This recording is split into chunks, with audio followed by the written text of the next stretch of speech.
اس paper culture کے خاتمے کے لیے بھی کام کیا. ہم نے 3 بڑے امپورٹنٹ کام کیے. The moment I took the oath of the minister of I T and telecom, پہلا کام کیا کیا کہ پاکستان کی جو 44 ڈفرینٹ منسٹری تھی ان تمام منسٹری کو آن بورڈ لیا. آن بورڈ لینے کے بعد ہم نے کیا کیا کہ ان تمام منسٹری کو پیپر لیس کر دیا گیا.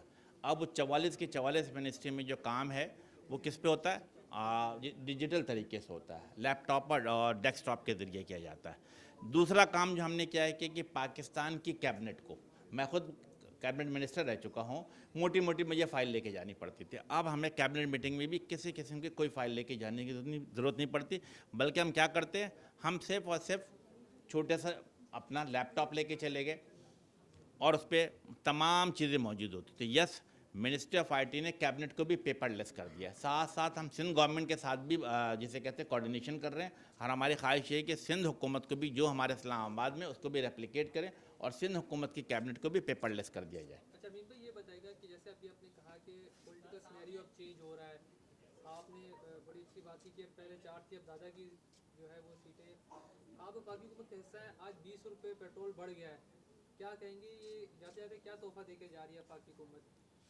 دیکھیں طریقہ کار کیا ہوتا ہے. میرا خیال ہے کہ پیٹرول کی قیمت انٹرنیشنل مارکیٹ سے ویری مچ ریلیٹڈ ہے، اور انٹرنیشنل مارکیٹ میں میں نے دیکھا ہے کہ پچھلے 4 ہفتے میں سب سے بلند ترین سطح یعنی $80 پر بیرل کے حساب سے، بلکہ $80 پلس پر بیرل کے حساب سے تیل کی قیمت بڑھی ہے. تو ڈیفینیٹلی اس کی اتار چڑھاؤ میں سمجھتا ہوں کہ پاکستان میں نہیں بلکہ پوری دنیا میں دیکھا جاتا ہے. یقیناً اگر بڑھی ہے تو اس سے میں سمجھتا ہوں کہ جو ملازمت پیشہ طبقہ ہے اس کے تکالیف میں اضافہ ہوگا. اسی طریقے سے جب جب موقع ملا، میں سمجھتا ہوں کہ آج سے 15 دن پہلے بھی 9 روپے یا 9.5 روپے جو ہے میرا حال ہے کہ پیٹرول کی قیمت کم بھی کی گئی تھی. ہم یقیناً ہم چونکہ عوامی نمائندے عوام کے درمیان رہتے ہیں، ان کے سوچ، ان کے ووٹ اور ان کے سوچ کے ساتھ آگے بڑھتے ہیں، تو ہماری خواہش ہمیشہ حکومت سے رہے گی کہ چیزوں کو کم سے کم رکھا جائے تاکہ عوام پر بوجھ نہ بڑھے. اچھا امین بھائی، آپ نے پریس کانفرنس کی کہا کہ انتخابات بر وقت ہوں لیکن شفاف ہوں، ساتھ ہی دھمکی بھی دے ڈالی کہ اگر مردم شماری صحیح نہیں ہوئی تو ہم اسے مانیں گے نہیں اور احتجاج کریں گے. ماضی میں جب تک آپ لوگوں نے احتجاج کی کال دی تو اس کا مطلب ہوتا ہے کہ آپ کوئی مطالبہ بیک گراؤنڈ میں کر رہے ہوتے ہیں. خالد بھائی وزارت سے ہٹے، 2 منسٹریاں لے لی، اس کے بعد جب دوبارہ پی ڈی ایم کی حکومت آئی آپ نے ایڈمنسٹریٹر کراچی اور گورنر لے لیا، اور اب یہ جو دھمکی ہے اس میں آپ نے حل پیش نہیں کیا کہ کب انتخابات شفاف بھی ہوں، وقت پر ہوں، تو مردم شماری کیسے نہیں ہو سکتی دوبارہ، یا کیسے اس کو امپلیمنٹ کر کے ہفتے بندی ہو سکتی ہے؟ دیکھیں ایم کے ایم ہمیشہ جیسے میں نے کہا کہ وہ عوام کی سوچ کے ساتھ آگے بڑھتی ہے. تو عوام کی سوچ کیا ہے؟ عوام کی سوچ نہ صرف عوام کی سوچ ہے بلکہ کراچی میں رہنے والا، حیدرآباد میں رہنے والا بلا تفریق رنگ و نسل جو عوام موجود ہے، چاہے وہ کسی بھی سیاسی پارٹی سے ہو یا کسی بھی قوم میں سے، ان کی کیا ہے؟ ایک ہی بات ہے کہ کراچی کی آبادی لگ بھگ 3 کروڑ ہے. اس کو فالو اپ میں کس نے بات کی؟ میں سمجھتا ہوں کہ آصف علی زرداری صاحب نے بھی فلور کے آف دی ہاؤس کے اوپر کہا کہ کراچی کی آبادی 3 کروڑ ہے. 2017، 18، 19 میں میرا خیال ہے کور کمانڈر ہوتے تھے نوید مختار صاحب، انہوں نے بھی باقاعدہ برملا میڈیا پہ کہا کہ کراچی کی آبادی 3 کروڑ ہے. اور ابھی جب ایم کے ایم پاکستان سینسس کے اوپر اپنا سیمینار کر رہی تھی تو عوامی نیشنل پارٹی کے شاہد سید صاحب نے بھی اس بات کو ریپیٹ کیا. اس کا مطلب ہے کہ ڈفرینٹ اسکول آف تھاٹس اس بات میں متفق ہے کہ کراچی کی آبادی لگ بھگ 3 کروڑ ہے. ایم کے ایم کیا کہتے ہیں کہ یس، کراچی کی آبادی کو صحیح طریقے سے گینا جائے اور جو گینا جا رہا ہے اس کو سینسس میں ریفلیکٹ بھی کیا جائے. تو میں سمجھتا ہوں کہ یس، کراچی اور حیدرآباد میں جو انڈر کاؤنٹنگ ہوئی ہے اس کو بہتر کرنے کی بات کی. ہم نے کیا کہا ہے کہ ویریفیکیشن بہتر کیا جائے، پوسٹ انفارمیشن سروے میں جہاں کوتاہیاں رہ گئی ہیں ان کوتاہیوں کو دور کر کے میک شور کیا جائے کہ کراچی کی آبادی لگ بھگ 3 کروڑ ثابت ہونی چاہیے. جہاں تک انتخابات ملتوی کے نہیں، ایم کے ایم پاکستان چاہتی ہے کہ انتخابات عادلانہ، منصفانہ، شفاف طریقے سے کرایا جائے. اور یقیناً جب سینسس نئی سینسس کا اعلان آج کل یا پرسوں جب بھی ہوتا ہے تو میں سمجھتا ہوں کہ قانونی طور پہ 4 مہینے الیکشن کمیشن آف پاکستان کو ملتا ہے حلقہ بندیوں کے لیے. جب 4 مہینے تو میکسیمم ٹائم، ہماری کیا خواہش ہوگی کہ 2 مہینے میں، 2.5 مہینے میں اس کو مکمل کر لیا جائے اور اس کے بعد انتخابات کا انعقاد کیا جا سکتا ہے. ہمارے پاس مثال کیا؟ ہمارے پاس مثال موجود ہے پنجاب کی. کیا 90 ڈیز میں الیکشن ہوئے؟ یقیناً جواب نفی میں. کیا کے پی کے میں 90 ڈیز میں الیکشن ہوئے؟ جواب نفی میں. اگر پاکستان کے تمام عوام اس بات میں متفق ہیں، چاہے وہ بلوچستان کے ہوں، سندھ کے عوام ہو یا کے پی کی ہو، یہ سب سینسس پہ عدم اعتماد کا اظہار کرتے چلے اور سب کی خواہش ہے کہ ایک پراپر کاؤنٹنگ ہونی چاہیے. ان سوچ کے ساتھ آگے بڑھتے ہوئے اگر 15 دن کے لیے، 2 ہفتے کے لیے، 3 ہفتے کے لیے انتخابات آگے ہوتے ہیں جسے کہتے ہیں بڑا ٹارگیٹ اچیو کرنے کے لیے، تو میرا خیال اس میں کوئی حرج نہیں ہے.